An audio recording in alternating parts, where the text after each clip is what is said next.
एक तितली और भौरे में गहरी दोस्ती थी। दोनों सुबह होते ही जंगल में बहुत दूर दूर तक रस पीने के लिए निकल पड़ते थे और खुशी खुशी से अपने घर लौटते थे।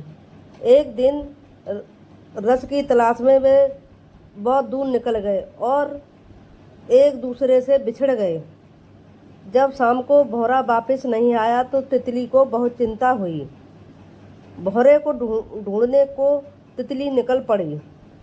भौरा एक गुलाब के अंदर रस पीते पीते उसी में बंद हो गया और वह निकल नहीं पा रहा था। वह जोर जोर से उसमें रोने लगा।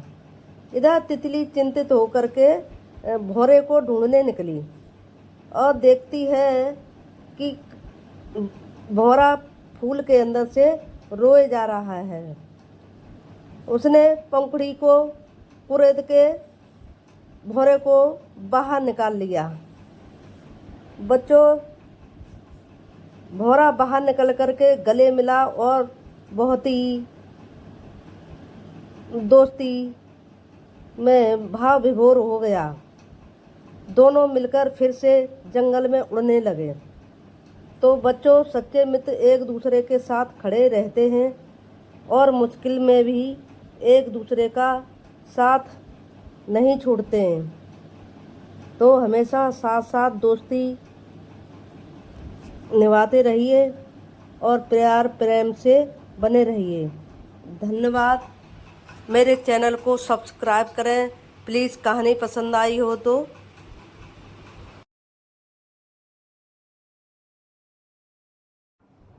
बहुत समय पहले की बात है। एंड्रयूज नाम का एक गुलाम अपने मालिक से परेशान होकर वह जंगल में चला गया। जंगल में घूमते घूमते उसने देखा कि एक शेर दर्द से करा रहा है। एंड्रयूज डर तो गया, लेकिन उसने ध्यान से देखा तो शेर के पंजे में एक बड़ा कांटा चुभा हुआ था। एंड्रयूज ने साहस दिखाया और शेर के पंजे से वह कांटा निकाल दिया। शेर ने कृतज्ञ होकर उसकी ओर देखा और शांति से वहां से चला गया। कुछ दिनों बाद सिपाहियों ने एंड्रयूज को पकड़ लिया और उसे सजा देने के लिए अखाड़े में शेर के सामने डाल दिया। भीड़ यह देखकर चिल्लाई, अब शेर उसे मार डालेगा। लेकिन जैसे ही शेर ने एंड्रयूज को देखा, वह दहाड़ा नहीं, बल्कि धीरे से उसके पास आया और पूंछ हिलाकर उसका साथ देने लगा। यह वही शेर था जिसकी मदद एंड्रयूज ने की। लोग यह देखकर हैरान हो गए। राजा ने भी यह दृश्य देखा और कहा, जिस इंसान में दया और साहस हो वह गुलाम नहीं हो सकता।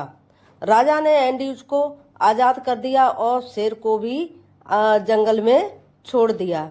ऐसे दया और साहसी लोगों की जरूरत है। धन्यवाद।